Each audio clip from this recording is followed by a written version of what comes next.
Good morning, my wonderful viewers. How are you all feeling today? I am fabulous, thank you. Why? Well, perhaps I should keep it secret a little bit longer, heighten the suspense a little bit. After all, a lady never reveals all so early in a conversation. Fine, I'll tell you. So, you know Will, the boy with the intense brown eyes and smile that makes you want to sing and dance. It's so beautiful. How could anyone forget Will? So, he's coming round today. I don't think I need to tell you how fabulously, overwhelmingly and incredibly excited I am. But, Marianne, I'm sure you're all wondering, however did you manage to engineer such a fortuitous occasion? Well, dear viewers, let Marianne Dashwood tell you all. We had an off-script run of Romeo and Juliet, and it did not go well. No one knew their lines. Well, some people like me did, but others not so much. It was quite funny actually. Will ended up improvising the whole Queen Mab speech. Okay, well, it wasn't funny, it was butchering Shakespeare, but anyway. So after rehearsal, I just happened to get talking to Will, you know, by accident of course, and I was teasing him for not knowing his lines. So then he said, "Oh yeah, it's really bad. Don't you find it hard though knowing lines by yourself?" So then I said, "Oh yeah, I totally agree. Perhaps we could practice our lines together sometime." So he said, "Oh my god, Marianne, this would really help me out. You're such a lovely girl." So he said he would come round, and here we are. Because I'm not entirely sure if it's like a friend thing or a date thing or just... He's downstairs. Guess I better let him in. Oh, okay.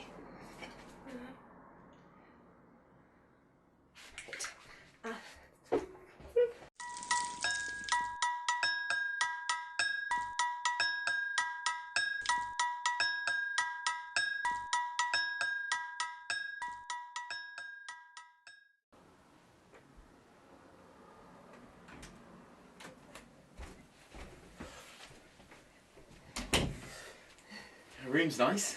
Do you want to sit down? Yeah. Sorry, it's quite messy. Oh, don't worry, it's fine. I live with 5 guys. Probably enough viruses in there to wipe out the whole of China. God, it's hot in here. Really? I thought it was quite cold. The heating's broken and the fixing man refuses to come until Monday. Right. But clearly that doesn't bother you. You look like you're really hot. I mean, not in that way. Not that you're not. It's fine. I get it. So... But Romeo and Juliet. Romeo and Juliet. You are a lover. Borrow Cupid's wings. Is love a tender thing? It is too rough, too rude, too boisterous, and it pricks like thorn. If rough be love with you, be rough with love! He fights as you sing prick song. 1, 2, and a third into your bosom.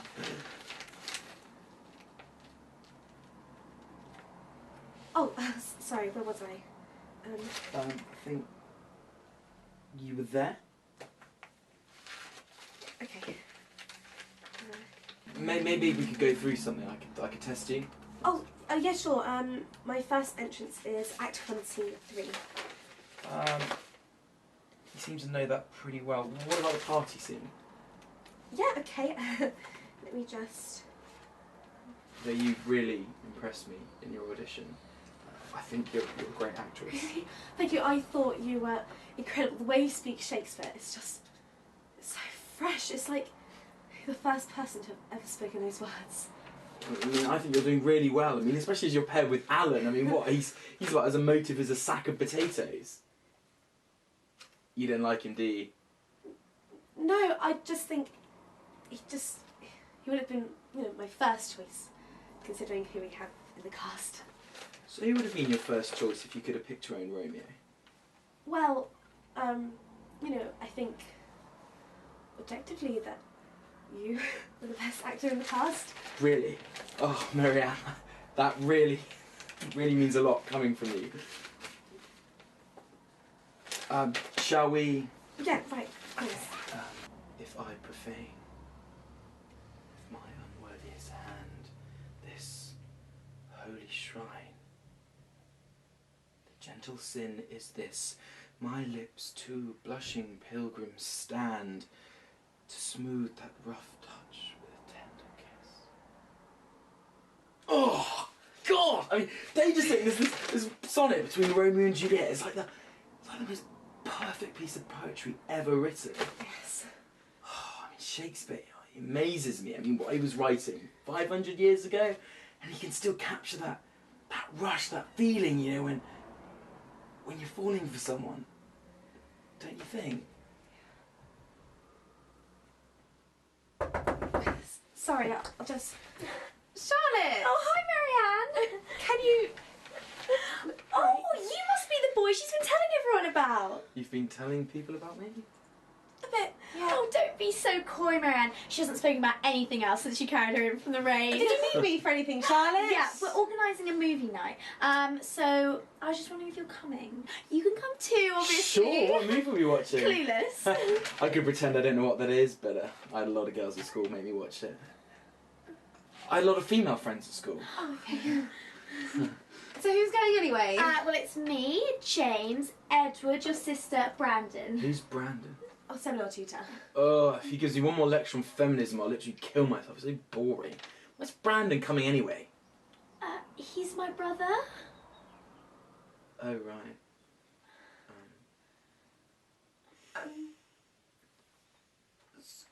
We'll be along in a minute. Okay. Why didn't you tell me that was Brandon's sister? I tried to, but don't worry, it's Charlotte. She never listens to anything anyone says. Well, if Brandon fails me on my next assignment, I'm blaming you. Well, should we go get pizza? Yeah. Is that a camera? Yeah, it's just, don't worry, it's not recording or anything. Should we go? Yeah, sure.